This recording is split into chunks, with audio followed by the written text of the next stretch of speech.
Are you stuck trying to find your ancestors' marriage record? Well, no worries, because if you are, you're in the right place today, because I'm going to be talking with you about why we are stuck and why we are not finding those marriage records. And along the way, I'm going to share some tips to help you get moving again. Hi guys, I am Lisa Listen with Are You My Cousin, where I strive to take the overwhelm out of your genealogy research. Now, before we start diving into those marriage records, I would love it if you guys would hit subscribe button down in the bottom right hand corner. You will know when I post new videos here on the Are You My Cousin YouTube channel. They come out twice a week, and I'd love for it if you didn't miss a one. All right, guys, let's talk about those marriage records. Why are we not finding that marriage record? Now, one of the first reasons we're having trouble finding those marriage records, well, sometimes the courthouse burned. Now, I do a lot of research here in the southern US, and we refer to those as burned counties. In other words, they're counties where unfortunately the courthouse may have suffered a fire and there may have been a destruction of records. Now, when that happens, we actually still have some options as genealogy researchers. If the record was destroyed, if that original record was destroyed, well, there's not much we can do about that, right?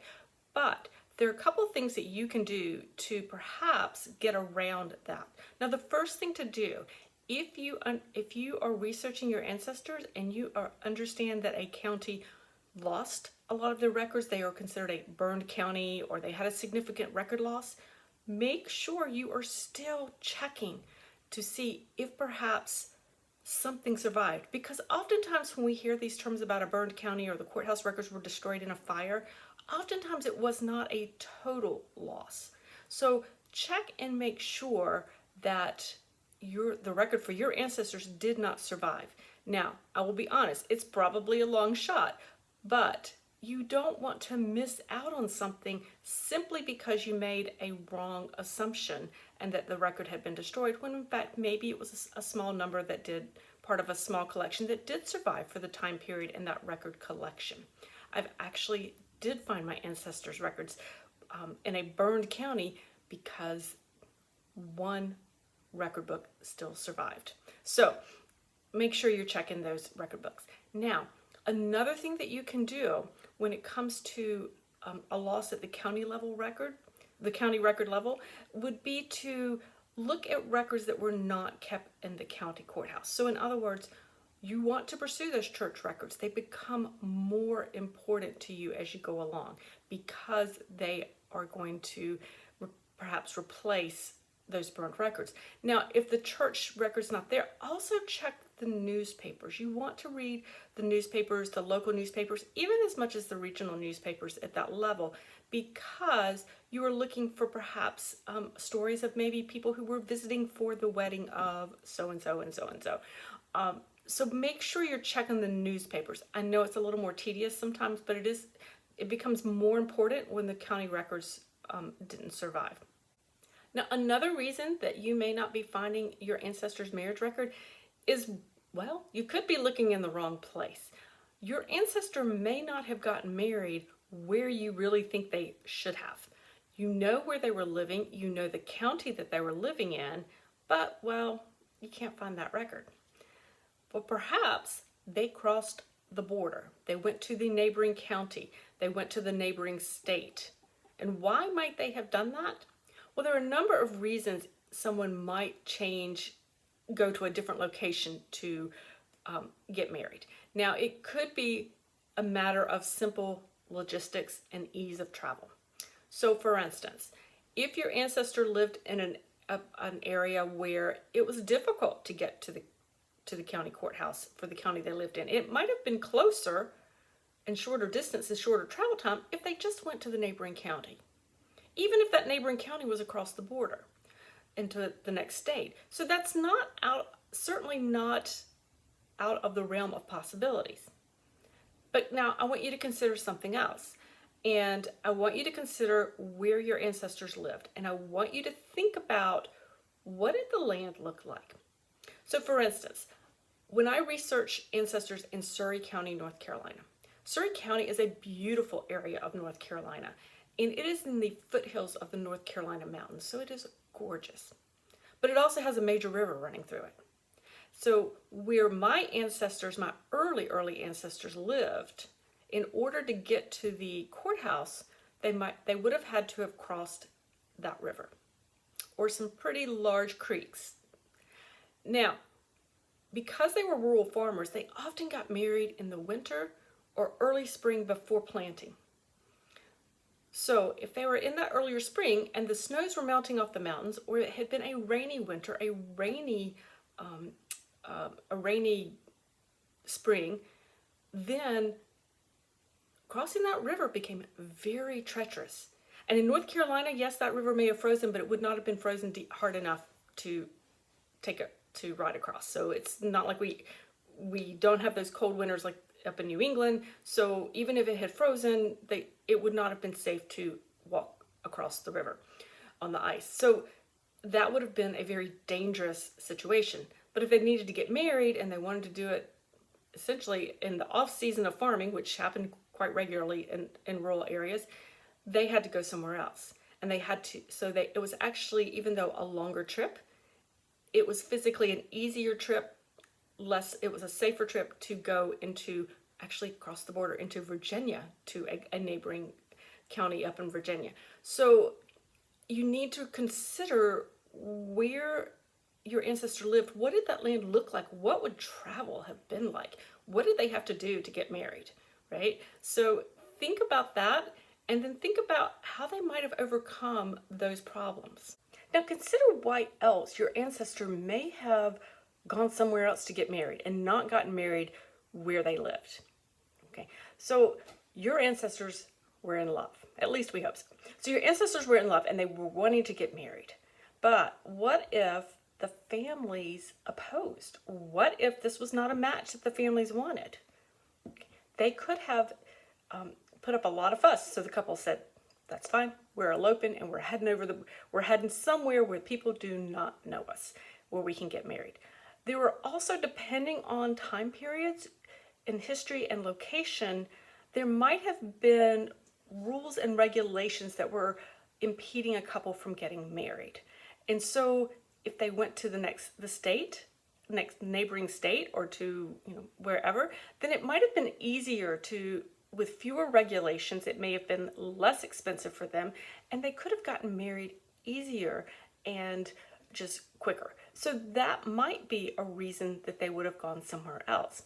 Now you might be familiar with the term Gretna Green or Gretna Greens, as sometimes we refer to them, or also the term marriage mills. So these are areas where people oftentimes went for those quick, easier marriages. So for instance, it started with Gretna Green in Scotland. It was kind of the first village or the first town that the English would get to when they crossed the border into Scotland. And so couples who wanted to get married and for whatever reason were not able to do it in England, there were too many impediments in their way, whether it was family, whether it was the legalities of it. So they would cross the border into Scotland, and Gretna Green was the first place they would come to, and they would get married there. It was much easier. And so sometimes you'll hear these places, what is your area's Gretna Green? Okay, so think about that in your research. Where did people tend to go get married? There are a number in the US. Actually, the first thing that came to mind when I thought about this was Las Vegas. How many people do we know go to Las Vegas? Okay, you can get a quick, easy wedding there, right? So in a sense, that is a modern day Gretna Green. Now, what you can do is, actually, I will tell you on Family Search, and I will have this link down in the description.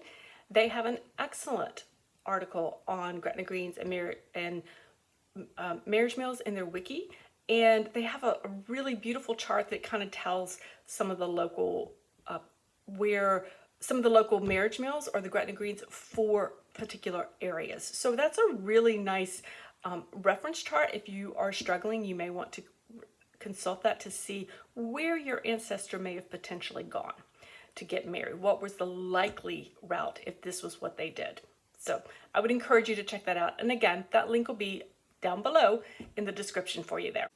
Now, the last thing I want you to consider, the last reason you want to consider why you might not have been finding that marriage record is, did your ancestors actually get married?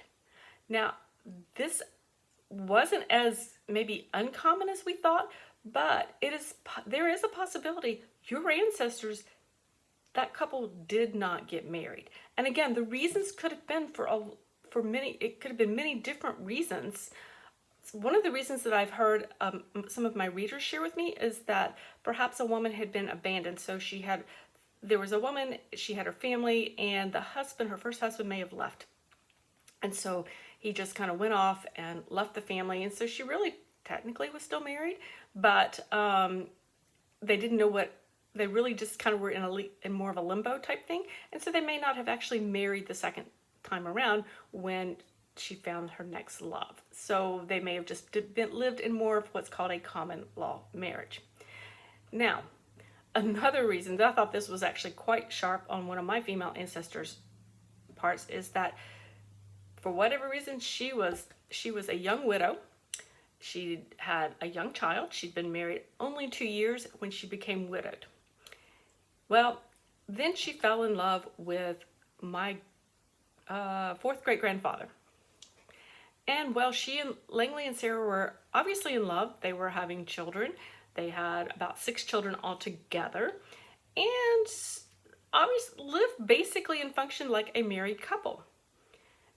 Well, if you guys are followers of my research and my blog, you know that Langley and Sarah never got married. But here's why. When she became widowed, she actually had property. She had some land, and so she actually had some money. So she was a femme sole, and she was able to handle her affairs.